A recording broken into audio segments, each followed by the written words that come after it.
오늘 우리에게 주시는 하나님의 말씀은 고린도후서 3장 3절로 6절까지의 말씀입니다. 고린도후서 3장 3절에서 6절까지 말씀을 우리 한 절씩 교독하도록 하겠습니다. 너희는 우리로 말미암아 나타난 그리스도의 편지니 이는 먹으로 쓴 것이 아니요 오직 살아계신 하나님의 영으로 쓴 것이며 또 돌판에 쓴 것이 아니요 오직 육의 마음판에 쓴 것이라. 우리가 그리스도로 말미암아 하나님을 향하여 이 같은 확신이 있으니 우리가 무슨 일이든지 우리에게서 난 것 같이 스스로 만족할 것이 아니니 우리의 만족은 오직 하나님으로부터 나느니라.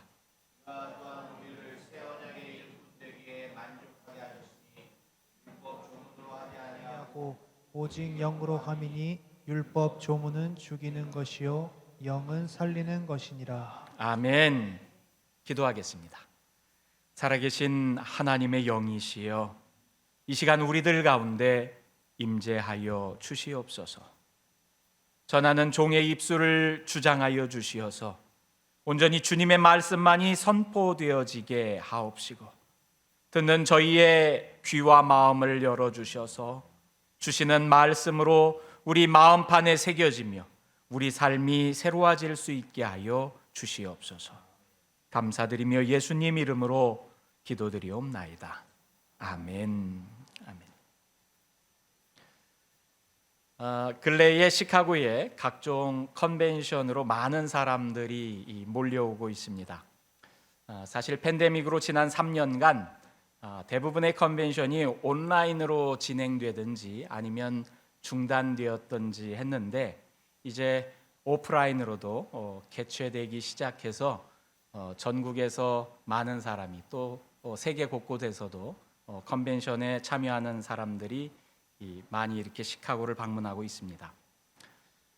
얼마 전에 미국 임상종양학회 ASCO라고 그러는데요. 이 컨벤션도 6월 초에 시카고에서 열렸는데 3년 만에 다시 열린 컨벤션이라고 그래요. 미국 임상종양학회, 그러니까 온콜로지스트들 그리고 제약회사 관계자들이 한 4만 명 넘는 관계자들이 참석한 세계 곳곳의 암 전문가들이 한 곳에 모인 그런 컨벤션이었습니다. 그중 한 사람에게 제가 라이드를 해줄 기회가 있었는데요. 50대 중반의 여인, 소아암 전문의였습니다. 그리고 이 컨벤션에 키노 스피커로 이렇게 참여한 그런 분이셨는데, 이상하게 컨벤션이 시작되는 날 다시 이렇게 공항으로 돌아가더라고요. 그래서 아니 이제 컨벤션이 시작됐는데 다 마치고 가지 않느냐, 그러니까 자신이 할 일은 다 했다고 그래요. 그리고 나머지 스케줄은 자신이 별로 이렇게 관심이 없는 분야다. 그러면서 자기는 소아가 환경에 따라서 어떻게 암에 영향을 받는지 그거에 대한 발표를 하고서는 서둘러 가야 할 일이 있어서 다시 돌아간다고 그래요. 멤피스에서 사는 여자 의사분이셨는데 이 공항까지 라이드를 해주면서 대화를 이렇게 나누는 가운데 급하게 갈 일이 뭐냐 그랬더니 이제 미국에서의 삶을 정리하고 콩고로 간대요. 이걸 콩고에 왜 가냐 그랬더니 자기가 이제 더 이상 미국에서는 할 일이 없을 것 같대요. 자기의 쓰임은 미국에는 또 많은 소아암 전문의들이 이렇게 있지만 콩고에 가서 그곳 환경에서 또 이렇게 암으로 투병 생활하는 어린아이들을 돌봐주려는 그런 마음이 들어서, 그래서 얼마 전에 그분이 그 국경 없는 의사회 거기에 이렇게 가입을 하고, 그리고 자기 남은 생에는 글쎄 앞으로 10년이 될지 20년이 될지 모르지만 내가 콩고에서 가서 이렇게 지냈으면 싶다고 그러면서 여자 의사가 이야기를 해요. 마침 자기에게 딸이 하나 있었는데 이번에 고등학교를 이렇게 졸업하고 그리고 대학에 이렇게 진학하니까 개를 양육하는 자기의 의무도 다 한 것 같고, 그래서 콩고로 이사 가려고 빨리 집에 이렇게 돌아간다, 그렇게 이야기를 합니다. 그분에게 라이드를 주면서 제 가슴이 이렇게 따뜻해지더라고요. 미국에서 나름대로 이렇게 경제적으로도 윤택하고, 그리고 자신에게 주어진 지위도 있을 텐데 그것들을 다 이제 내려놓고 50대 중반이니까 뭐 저보다 조금 많겠죠. 그런데 그런 분이 이 아프리카 콩고로 간대요. 그곳은 아직도 내전이 이렇게 진행 중이고, 그리고 세계 많은 감염병들이 발원하는 시발점이기도 하고, 또 어린 아이들에게는 또 소아들이 겪는 많은 질병들이 있는 그런 곳인데 그곳에 간다고 그렇게 이야기를 하는데, 참 존경스럽습니다 하는 이야기를 나눴던 적이 있습니다. 그분이 이야기했던 국경 없는 의사회, 프랑스어로 메디상 상 퐁지에 그럽니다. 여러분 이야기는 많이 들어봤을 거예요. 국경 없는 의사회. 이 1971년에 프랑스의 두 명의 의사, 막스 레카미와 베르나르 쿠시네로라는 두 젊은 의사에 의해서 설립된 단체입니다. 두 의사는 적십자에서 봉사하던 중에 나이지리아의 내전에 희생된 그 희생자들을 이렇게 돌보다가 국경에 상관없이, 국경에 개의치 않고 환자가 있으면 어디든 갈 수 있는 그런 단체가 있었으면 좋겠다라는 생각을 해서, 그런 신념을 가지고 있는 의료진들, 그리고 또 의학 전문 기자들, 이렇게 13명을 모아가지고 처음 시작된 단체입니다. 그리고 나서는 1972년에 사망자만 3만 명에 달했던 니카라과 지진 피해자를 돌보면서 이 단체가 공식적인 활동을 시작합니다. 72년에 공식적으로 시작했으니까 50주년이 되는 해죠, 올해가. 이후 세계 곳곳에 자연재해가 있는 곳에, 또 각국의 내전으로 인해 피해자들이 있는 곳을 찾아가며 돌봤습니다. 현재는 제가 살펴보니까 160여 개국에서 모여든 6만 명이 넘는 스텝이 이 국경 없는 의사회에서 활동하고 있다고 그럽니다. 세계 19개국에 사무소가 있고요. 한국에서도 10년 전부터 사무소가 열려서 적극적으로 이렇게 많은 이들이 협력 중에 있다고 그럽니다. 이 국경 없는 의사회의 설립 이념은 단순합니다. 환자가 있는 곳으로 간다. 환자가 있는 곳으로 간다. 이것이 그 단체의 일꾼으로 있는 사람들의 신념이에요. 여러분, 성경에도 일꾼의 신념을 보여주는 인물들이 많이 나옵니다. 그 대표적인 인물이 저는 아마도 사도 바울이 아닌가 싶습니다. 복음 전도에 대한 바울의 신념은 하나님의 부르심을 받았다는 소명 의식에서 기인합니다. 나를 불러준 분이 하나님이셔. 그게 사도 바울의 소명 의식이었어요. 그래서 그는 자신이 쓴 편지마다 자신의 이 소명을 인사말에 가장 먼저 기술했는데요, 고린도 후서에도 기록하고 있지요. 이렇게 기록합니다. 하나님의 뜻으로 말미암아 그리스도 예수의 사도된 바울과 형제 디모데는 고린도에 있는 하나님의 교회와 또 온 아가야에 있는 모든 성도에게 하나님 우리 아버지와 주 예수 그리스도로부터 은혜와 평강이 있기를 원하노라. 자, 누가 편지를 써요? 지금 사도 바울과 형제 디모데가 편지를 쓰는데, 나 바울과 디모데는 하나님의 뜻으로 말미암아 그리스도 예수의 사도가 되었습니다. 그러면서 자기가 사도된 것을 내가 하고 싶어서 한 것이 아니고, 또 누가 이렇게 추천해서 내가 된 것이 아니고, 나의 이 사도직에 대한 소명은 어디서부터 왔어요? 하나님께로부터 내가 받은 겁니다.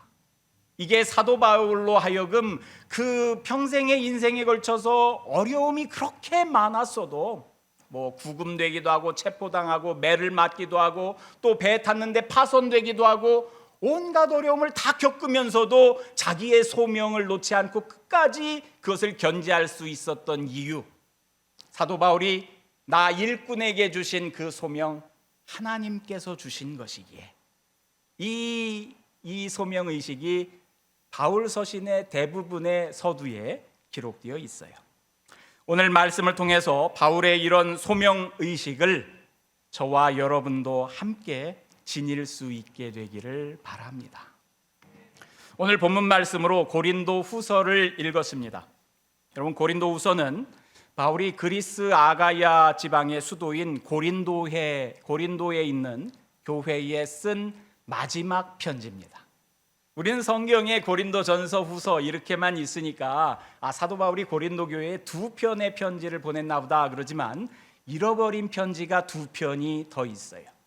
그래서 고린도 전서를 읽어가면 중간에 바울이 내가 앞에 보낸 편지라고 이야기를 하고요, 또 고린도 후서에서도 중간에 내가 눈물로 써서 너희들에게 보낸 편지라는 이야기를 하면서 2편의 또 다른 편지들이 각 권의 앞부분에 있었던 것을 알 수 있어요. 근데 4번 편지를 보냈는데 그 중에 2번째 편지가 고린도 전서가 되었고, 그리고 마지막 우리가 읽은 본문이 있는 이 고린도 후서는 4번째 편지라고 합니다.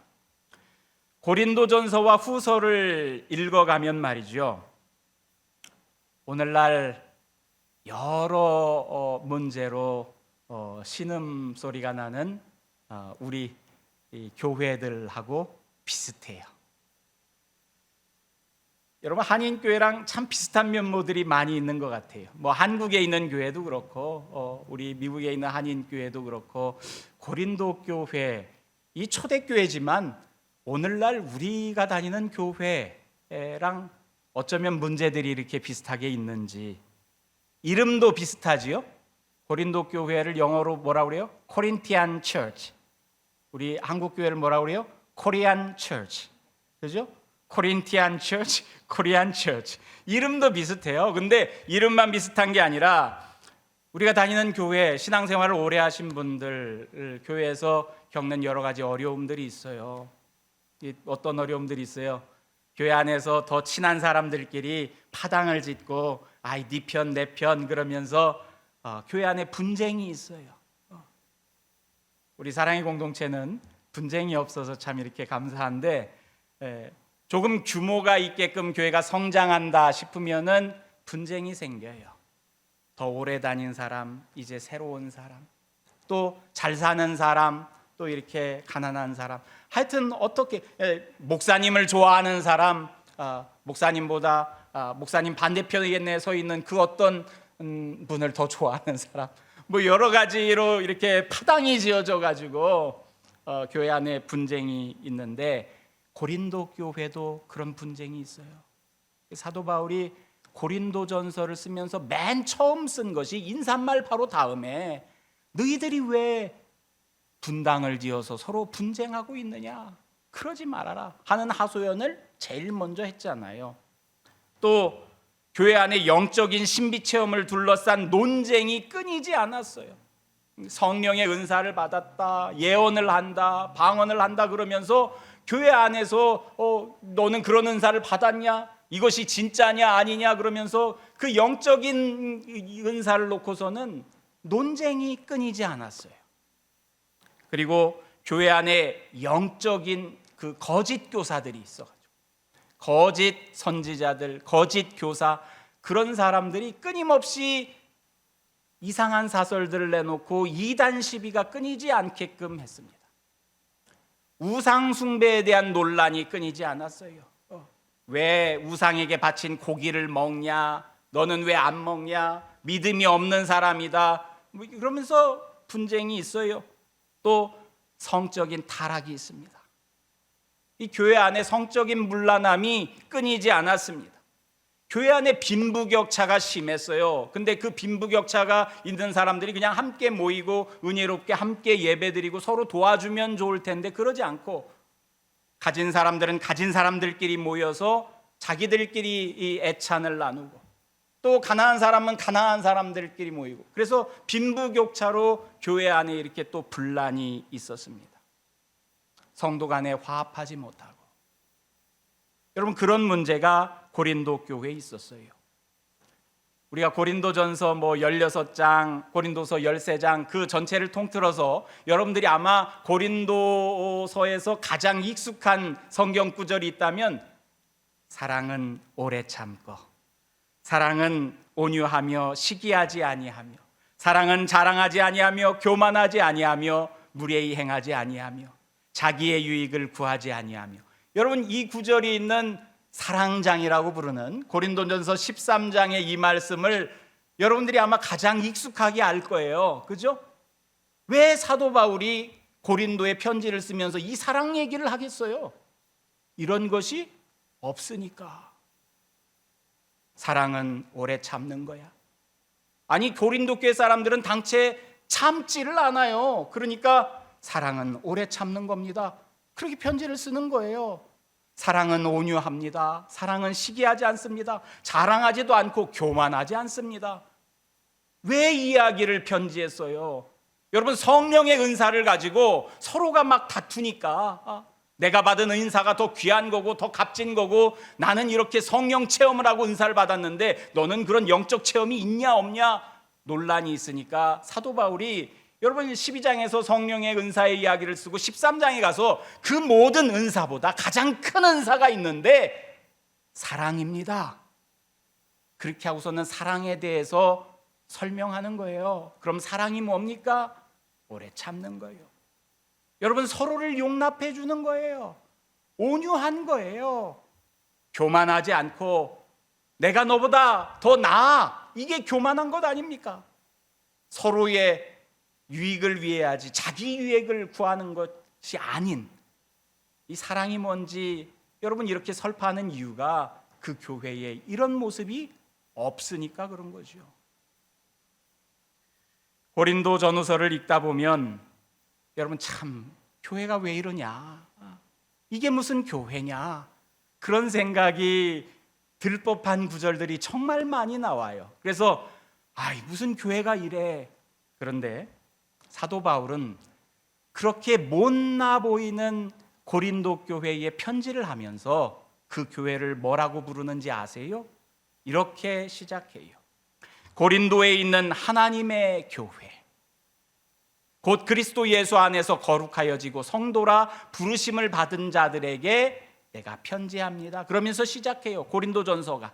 고린도후서도 고린도에 있는 하나님의 교회와 온 아가야에 있는 모든 성도에게 안부하면서 편지합니다. 이렇게 시작해요. 여러분, 비록 안에서 으르렁거리고 파당을 짓고 싸우고 성적인 문란함이 있고 우상을 숭배하고 교회다움을 잃어버린 교회같이 보여도 그 교회를 사도 바울은 뭐라고 불러요? 하나님의 교회래요.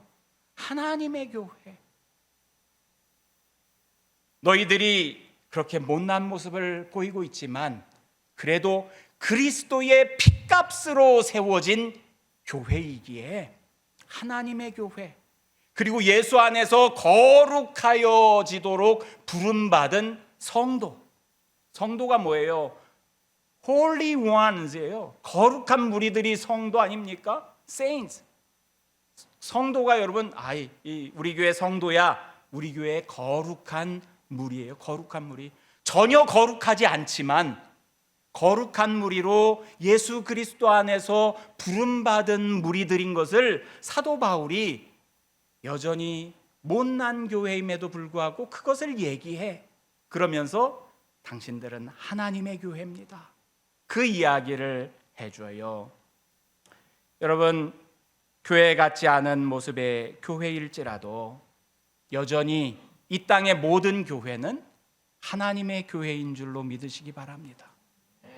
여러분들이 눈에 보기에 저게 무슨 교회야, 그렇게 보이는 교회가 있어도 여전히 하나님의 교회예요. 그 교회의 머리가 예수 그리스도시고 여전히 그리스도의 몸된 교회인 줄로 믿습니다. 여러분, 고린도 교회는요, 사도 바울을 참 많이 마음 아프게 했던 교회예요. 심지어는 바울을 사도로 인정하지도 않는 교회예요. 여러분, 그러면서 바울을 거부해요. 이 바울이 고린도 교회에 이렇게 문제가 많으니까 한 번은 직접 찾아갑니다. 문제를 해결해 주려고. 근데 찾아갔는데 환영받지 못해요. 그래서 다녀와서 한숨 짓고 눈물 짓고 오히려 가지 않았을 것이 더 나을 뻔했다는 그런 고백들을 이렇게 합니다. 얼마나 가슴이 아파요. 고린도 교회가 어떻게 세워진 교회인 줄 아세요? 사도 바울이 두 번째로 전도 여행을 해 나갈 때 고린도 지방, 고린도 도시에 갑니다.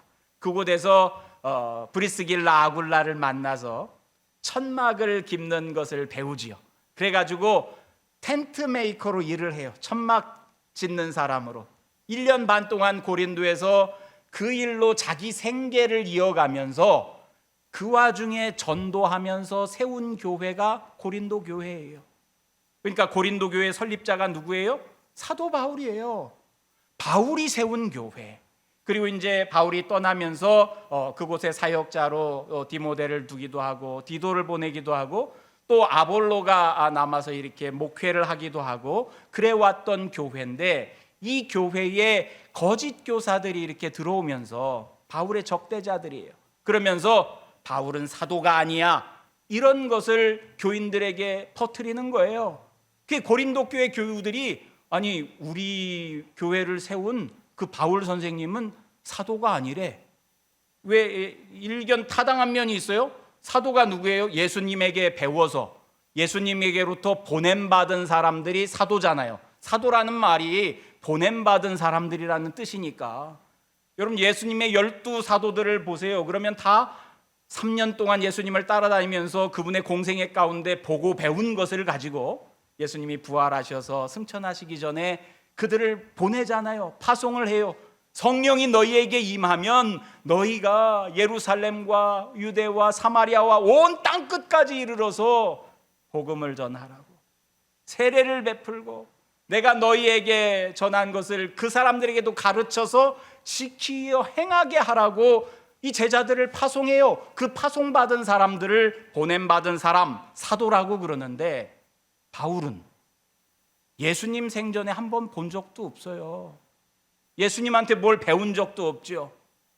더욱이 이 바울이란 사람은 예수님을 믿는다고 하는 사람들을 잡으려고 핍박자로 쫓아다녔던 사람 아닙니까? 그러니까 이 바울의 대적자들이 바울을 음해하면서 저 사람은 사도가 아니야, 저 사람은 교회를 해쳐왔던 사람이고, 그러면서 바울을 폄훼해요. 근데 자신들을 섬기면서 자신들의 교회를 세워줬던 그 바울인데도 그를 교회가 나중에 부인하기까지 이르는 거예요. 그 교회를 향해서 사도 바울은 여전히 하나님의 교회입니다. 그러면서 이야기를 해요. 여러분, 얼마나 배신감이 들겠어요. 인간적인 생각으로는. 그리고 그 교회의 지금 모양새를 보면 야, 니들이 무슨 교회냐? 그러면서 욕이라도 한 바가지 해주고 싶을 터인데, 바울 사도는 그러지 않아요. 여전히 그들을 향해서 하나님의 교회입니다.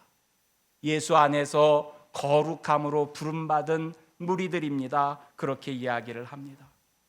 이 고린도 교회가 사도 바울에게 당신이 사도인 것을 입증하려면 이미 예수님의 12사도 같은 그런 분들에게서 천거받는 추천서를 좀 받아서 보내주세요. 그런 소리를 들어요. 고린도후서 3장 1절입니다. 우리가 다시 자천하기를 시작하겠느냐. 자천이 뭐예요? 스스로를 천거하는 거죠. 나 스스로를 자기소개서를 써가지고 바울이 내가 이러이러해서 사도가 되었습니다 하고서는 내가 다시 너희들에게 그것을 설명하랴 하는 거예요. 우리가 어찌 어떤 사람처럼 추천서를 너희에게 붙이거나 혹은 너희에게 받거나 할 필요가 있느냐. 이 추천서가 내가 사도인 것을 입증해주는, 보증해주는 다른 사도들의 추천서, 그런 것을 이야기하는 겁니다. 그런 것을 고린도 교회에서 보내달라고 하니까 사도 바울이 내가 어떻게 너희들에게 그것을 또 보내겠느냐 그러면서 뭐라고 하냐면, 너희는 우리의 편지라 우리 마음에 썼고 무사람이 알고 읽는 바라. 추천서를 원하냐? 내가 사도인 것을 너희가 보고 확증할 수 있는 그런 추천서를 원하냐? 종이에 써진 추천서 말고 너희들 자신이 내 추천서야 하는 이야기를 지금 사도 바울이 하는 거예요. 내가 1년 반 동안 고린도에 머물면서 고린도에 교회를 세울 때 여러분들 심령 하나하나를 두고 하나님께 간구하면서 같이 기도했고 주의 복음을 여러분들 가슴에 내가 직접 전하지 않았느냐? 여러분들이 나로 인해서 예수를 영접하고 여러분들이 성도가 되지 않았느냐? 여러분들이 나로 인해 말씀을 듣고 여러분의 삶이 변화되지 않았느냐 하면서 여러분들의 변화된 모습 자체가 내가 사도인 것을 입증해 주는 편지 아니냐? 그게 여러분들이 내 추천서입니다 하는 이야기를 사도 바울이 지금 하는 거예요.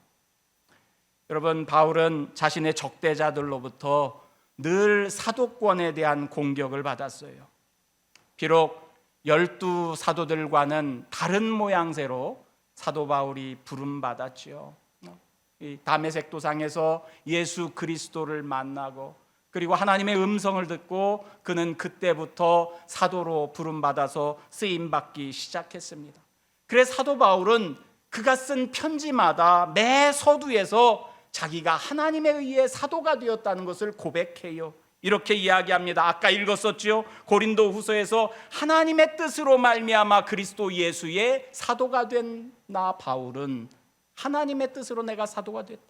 여러분, 로마서에서도 이렇게 얘기해요. 예수 그리스도의 종 바울은 나는 예수 그리스도의 종인데 사도로 부르심을 받아서 하나님의 복음을 위하여 택정함을 입었습니다. 갈라디아서는 더 이것을 구체적으로 써요. 사람들에게서 난 것도 아니요, 내가 사도가 된 것은 사람들이 나를 그렇게 만든 게 아닙니다. 사람으로 말미암은 것도 아니요, 오직 예수 그리스도와 그를 죽은 자 가운데서 살리신 하나님 아버지로 말미암아 사도된 바울은, 여러분, 바울 사도의 그가 사도로서의 일꾼의 신념을 어디에서부터 받아서 가지고 있어요? 하나님으로 말미암아, 하나님으로 말미암아, 하나님의 뜻으로 말미암아, 하나님으로 말미암아 하나님의 복음을 위하여. 여러분, 이게 사도 바울의 그의 사도권에 대한 자기의 소명 의식입니다. 바울은 늘 자신의 이것을 가지고 사람들에게 이렇게 설파하면서 다메섹 도상에서의 계기로 사도가 된 것을 설명을 합니다. 그러면서 자신의 검증을 요구하는 그 추천서를 요구하는 그 고린도 교회 성도들에게 여러분들이 내 추천서입니다, 그렇게 이야기를 했잖아요. 너희는 우리의 편지다, 우리 마음에 썼고 무사람이 알고 읽는 바다. 여러분, 여러분이 우리의 편지입니다. 저는 이것이 참 대단한 표현이라고 생각해요. 우리가 자녀들을 양육해 가잖아요. 자녀들을 양육해 가는데 어떻게 양육하는 것이 자녀를 잘 양육한 걸까? 저는 다른 것보다 그 아이에게 뭐 잘 입히고 잘 먹이고 그런 것보다 그 아이가 부모의 마음을 읽을 수 있는 아이라면 아이를 잘 양육한 것이 아닌가 싶어요. 아, 나 때문에 엄마가 눈물로 기도하셔, 나 때문에 그러는 거지. 아, 내가 아프지 말고 건강하라고 엄마 아빠가 그렇게 기도하셔. 여러분, 부모가 내가 선한 길로 가라고 우리 아빠가 그렇게 나를 위해 수고하셨지 하는 것을 아이가 안다면, 이게 부모의 마음을 아이가 읽는 거죠. 그 아이 마음판에 부모의 마음이 가서 전달된 거예요. 그러면 저는 잘 키웠다고 생각합니다. 몰라요, 우리 아들이 제 마음을 읽고 알아주는지는 모르겠습니다만은 여러분들의 자녀들이 여러분들에게 자주 이렇게 무난하면서 여러분들의 의중을 헤아린다면 여러분들이 자녀를 잘 읽은 것이 아닌가 싶어요. 목회자도 마찬가지인 것 같아요. 여러분들 교우들 한 사람 한 사람 마음 안에 가서 닿도록 기도하고 말씀을 증거하고 그렇게 애쓰시는 분이 여러분들의 목사님이신 줄 알기 바랍니다. 여러분들의 목사님이 무슨 명문대학의 졸업장을 갖다가 여러분 앞에서 이렇게 들이밀면서 내가 이래서 목사가 됐소, 그걸로 사도된 것, 그것으로 부름받은 것을 증명하겠어요? 아니요. 여러분의 마음판에 여러분들의 목회자의 애씀, 수고가 보인다면 그것으로 이미 족한 것이 아닌가 싶습니다. 그러면서 사도 바울이 하는 말이 있어요. 내가 너희들의 아버지다라는 말을 해요. 고린도서 4장에 보면 그리스도 안에서 1만 스승이 있으되 아버지는 많지 아니하니 내가 너희를 낳았다. 내가 너희를 낳았다. 그러므로 너희는 나를 본받는 자가 되어라. 여러분, 목회자는 성도를 낳는 아버지 같은 존재예요. 우리가 낳은 여러분들이 나를 본받기를 바란다. 이 말은 여러분들도 누군가를 낳는 또 다른 아버지가 되는 것을 바라는 거지요. 나에게 와 닿은 복음을 가지고 나도 누군가에게 자녀를 낳는 것처럼 복음의 대를 잇는 사람을 낳는 거예요. 사도 바울은 고린도 교회 성도를 자신의 자녀처럼 생각합니다. 그러면서 너희가 나를 닮기를 바란다. 그러면서 바울이 마지막으로 자기가 보냄받은 자의 자격을 묻는 그들에게 이렇게 대답합니다. 우리가 그리스도로 말미암아 하나님을 향하여 이 같은 확신이 있으니 우리가 무슨 일이든지 우리에게서 난 것 같이 스스로 만족할 것이 아니니 우리의 만족은 오직 하나님으로부터 나느니라. 여기서 만족이라는 말이 나오니까 갑자기 헷갈려 하실 분들이 있겠지만 이 만족이라는 말이 자격에 대한 만족스러움을 이야기하는 거예요. 사도로서의 자격, 그것이 만족할 만한가 아닌가, 이게 사람에게 달려 있는 것이 아니라는 거예요. 이런 거죠. 우리가 이런 일을 할 수 있는 자격이 우리에게서 났다고 생각하지 않습니다. 우리의 자격은 하나님에게서 납니다. 이 소리예요. 우리의 만족은 오직 하나님으로부터 나느니라. 이것이 내가 사도로서 자격이 주어진다면 그것은 오직 하나님에게서부터 나는 겁니다. 그러면서 뭐라고 하냐면 그가 우리를 새 언약의 일꾼 되기에 만족하게, 충분하게 자격을 주셨으니 그거예요. 누가 자격을 줬어요? 하나님께서 자격을 줬다는 거예요. 어떤 자격을? 새 언약의 일꾼 되는 자격을 하나님이 주셨대요. 여러분, 새 언약이 뭡니까? 새 언약이 우리 예레미야가 내가 이스라엘 집과 유다 집에 새 언약을 맺으리라 라고서 예언했잖아요. 그 예언을 받아서 예수님께서 마지막 날 밤에 제자들과 더불어서 만찬을 나눌 때 떡을 떼고 잔을 나눠주실 때, 여러분, 예수님 포도주 잔을 제자들에게 나눠주면서 그 잔을 가리켜서 내 피로 세우는 새 언약의 잔이다 그래요. 새 언약이 이렇게 나옵니다. 예레미야에서 예언된 그 새 언약, 예수님께서 내 피로 새 언약의 잔을 만드니 너희가 이것을 기념해라. 그래서 교회마다 여러분 성찬식을 이어가면서 그것을 기억하지 않습니까? 이 새 언약이 뭐예요? 예수 그리스도의 십자가 은혜로 우리가 구원받아서 하나님의 자녀가 되었다는 것, 그것이 새 언약 아닙니까? 사도 바울은 이 새 언약, 이것이 복음이지요. 그리스도의 복음입니다. 그것을 위한 일꾼으로 보냄받았다. 누구로부터? 하나님으로부터. 나는 사람에 의해서 보냄받은 것이 아니야. 당신 사도라는 거 입증할 만한 추천서를 보여줘봐. No. 사람이 입증할 수 있는 게 아니야. 오로지 하나님만이 나를 그 일을 위해서 불러주시고 써주실 따름이야. 여러분도 하나님에 의해서 그렇게 쓰임받는 일꾼이 되길 바랍니다.